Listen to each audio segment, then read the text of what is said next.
back to the unboxing mom. Again, this is Chris. So today we're going to do unboxing of Faceshield. So dumating na tong order ko. In-order ko siya noong November 16 and then dumating siya kanina November 19. So buksan na natin. By the way, mommies, binili ko nga pala siya sa Census PH. So tignan na natin.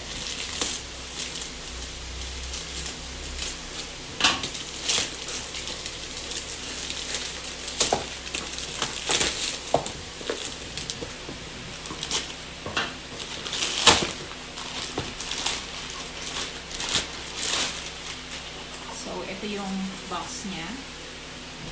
And ayan yung name.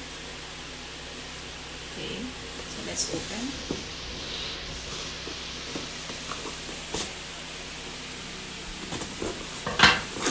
Okay. By the way, marami siyang kiniklaim eh. Anti-fog, anti-dizziness. So, yeah. Actually, this is 998 pesos and free shipping siya.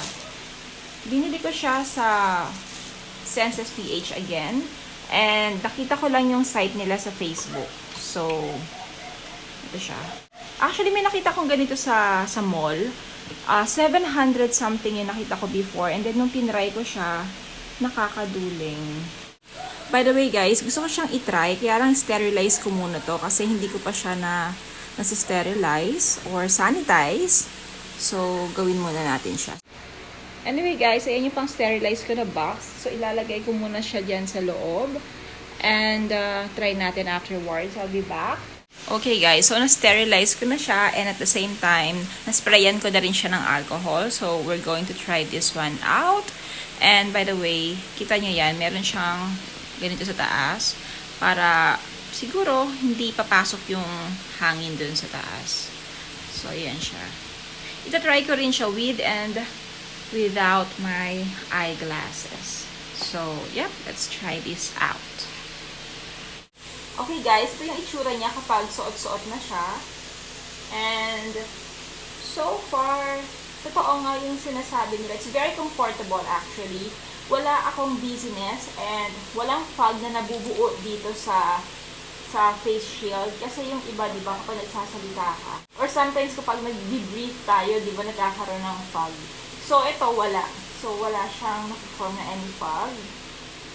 And, tinatry ko siya. Kaya, tinila ko ng tingin kasi tinitignan ko yung iba't ibang parte ng bahay namin. Kasi tinatry ko siya kung meron ba akong dizziness na mapapansin. Kasi yung nakita ko sa mall na I was really tempted to buy that one. And it was actually around 700 something that time nung nagpunta ako doon.